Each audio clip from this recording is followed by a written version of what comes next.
Satyabama Institute of Science and Technology, Chennai and Sriperumbudur. தங்கத்தின் விலை சவரனுக்கு 67,500 ரூபாயை நெருங்கி இருக்கும் சூழலில் இது தொடர்பாக விரிவாக பேசுவதற்காக செய்தியாளர் ஆனந்தன் இணைந்திருக்கிறார். அவரிடம் கேட்கலாம். ஆனந்தன், தங்கத்தின் விலை நாள்தோறும் புதிய உச்சத்தை தொட்டு வருகிறது. ஆண்டு இறுதிக்குள்ள கிட்டத்தட்ட 1 லட்சம் ரூபாயை நெருங்கும் அப்படின்னு சொல்றாங்க நிபுணர்கள். இப்படி தொடர்ச்சியாக நகையுடைய விலை அதிகரித்து வருவது குறித்து நகை விற்பனையாளர்கள் என்ன சொல்கிறார்கள்? குறிப்பாக பொதுமக்களுடைய கருத்து என்னவாக இருக்கிறது இந்த விவகாரத்துல?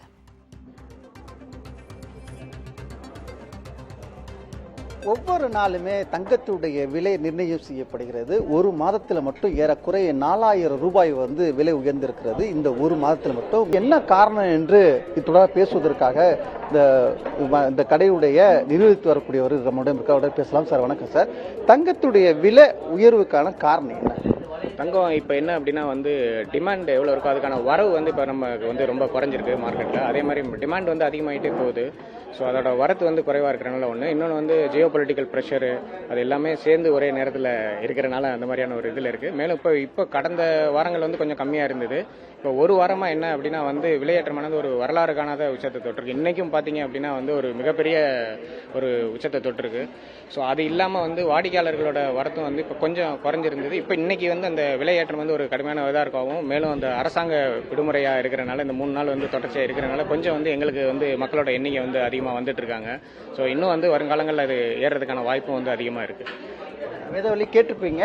இன்னும் தங்கத்துடைய விலை கூடுதலாக விலை உயர்வதற்கான அதிக வாய்ப்புன்னு சொல்றாங்க. அப்படி இருந்தும் தங்கம் வாங்குவதற்காக அத்தியாவசிய பொருட்களுக்கு தங்கம் தேவை என்ற ஒரு வீட்டு குடும்ப சுக நிகழ்ச்சிக்கு தேவையான பட்சத்தில் வாங்குவதற்கான மக்கள் கடைக்கு வரக்கூடிய சூழல் இருக்கு. அப்படி நம்மகிட்ட ஒரு தம்பதிகள் இருக்கு, அவங்ககிட்ட கேட்போம். சார், நீங்க தங்கம் வாங்குவதற்கு வந்திருக்கீங்க. ரேட் தொடர்ந்து ஒரு உயர்விலே இருக்கிறது. இதை நீங்க எப்படி பாக்குறீங்க? நாங்கள் ஒரு மிடில் கிளாஸ்ல வரேங்க. ரேட்டு உயர்ந்துட்டு இருக்கிறது கொஞ்சம் கஷ்டமாக தான் இருக்குது. சொல்லப்போனால் ஒரு 2.5 பவுன் வாங்குற மாதிரி பிளான் பண்ணியிருந்தோம். ஆனால் இப்போ 2 பவுன் வாங்குற அளவில் தான் இருக்குது. ஸோ லலிதா ஜுவல்லரியில் கொஞ்சம் இந்த பிளான்லாம் இருக்கிறதுனால கொஞ்சம் இந்த வெயிட்டேஜ்லாம் கொஞ்சம் ரெடியூஸ் ஆகிறதுனால கொஞ்சம் ஈஸியாக இருக்குன்னா கொஞ்சம் சலுகையாக இருக்குது.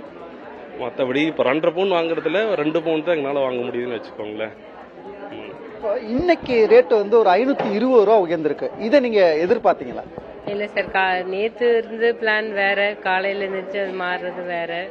கொஞ்சம் பிளான்ல அட்ஜஸ்ட் பண்ணி எடுக்கிற மாதிரி தான் இருக்கு. எக்ஸ்பெக்ட் பண்றது எடுக்க முடியறது இல்லை. அது கொஞ்சம் கம்மியாக தான் இருக்கு சார். கொஞ்சம் டிசப்பாயிண்டா இருக்கு.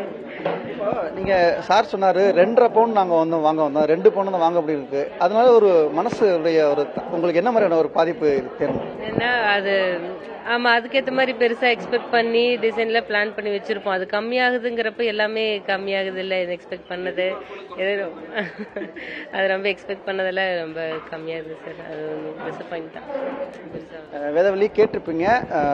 இந்த கடையுடைய நடத்தி வரக்கூடியவர்களுடைய விலை உயர்வுக்கான காரணம் சொன்னாங்க.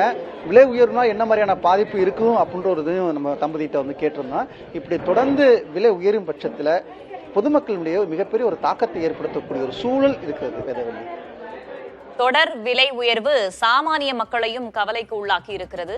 தகவல்களுக்கும் கலந்துரையாடியமைக்கும் நன்றி Anandan. Satyabama Institute of Science and Technology, Chennai and Sriperumbudur.